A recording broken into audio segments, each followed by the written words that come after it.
Every morning, Alan would sit on his porch with a cup of black coffee and the same newspaper he'd subscribed to for 35 years. His lawn was the neatest on the block, trimmed like a military haircut, and his routine never changed. He was 62, retired, and proud of everything he'd built. Then one day, a new neighbor moved in. It was a young couple, Jamal and Priya Washington. She was Indian, he was black, and they had a little girl named Zaya with bouncing curls and a laugh that echoed like wind chimes. Their house had color, painted shutters, flowers along the fence, music drifting from open windows. Alan noticed the change, and he didn't like it. He wasn't cruel. He didn't yell or complain. But he stopped waving. He turned down his porch radio when their music played. When Zaya ran across his yard to chase a butterfly, he stepped outside, arms folded. He'd grown up in a different time. His thoughts weren't violent, just suspicious, unquestioned. He thought of himself as just old-fashioned. Then winter came early that year. One icy morning, Alan slipped while taking out the trash. He hit the pavement hard and couldn't get up. He lay there shivering, embarrassed, and in pain.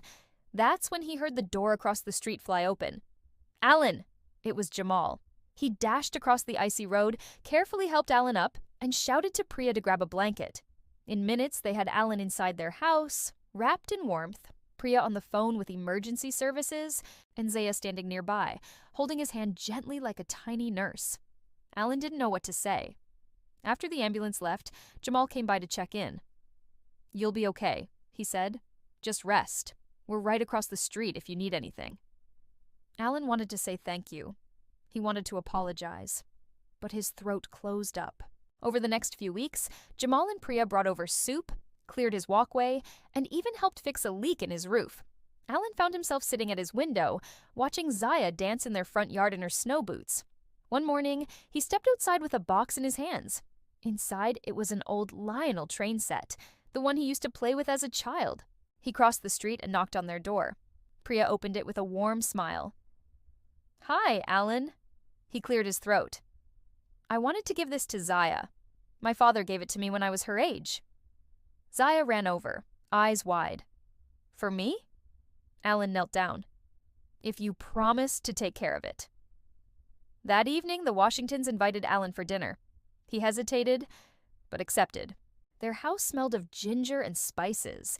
The walls were filled with books, family photos, laughter. They talked for hours. Alan found out that Jamal was a high school teacher, passionate about literature. Priya was a pediatric nurse. Zaya wanted to be an astronaut. He laughed, really laughed, for the first time in months. After dessert, Jamal walked him home. Before Alan could step inside, he turned. "I was wrong," he said quietly. "I judged you before I knew you, and I'm sorry." Jamal didn't flinch.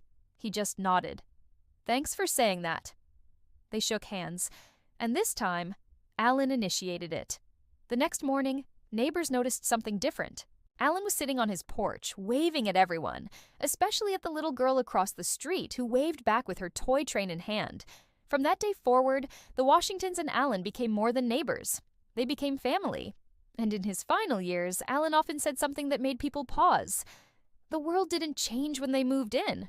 I did. And thank God I did." If this story touched your heart, please like this video, subscribe, and share it with someone who believes in second chances. Let's keep telling stories that open eyes, soften hearts, and build bridges. Your voice matters. Thanks for watching.